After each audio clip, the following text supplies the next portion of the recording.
Yan, nailagay ko na. Haluin lang natin para mag-kulay. Mag-incorporate yung kulay niya.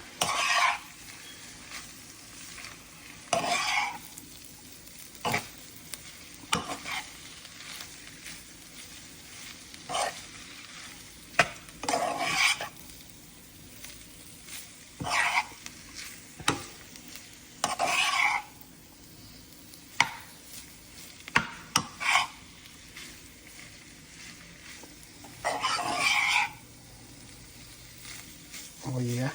Ito na. Lagyan natin ng toyo. Yung toyo na according lang sa toyo ng mga jowa nyo.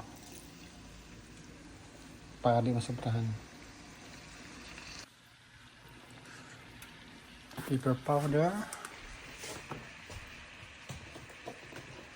Lagyan natin ng yan.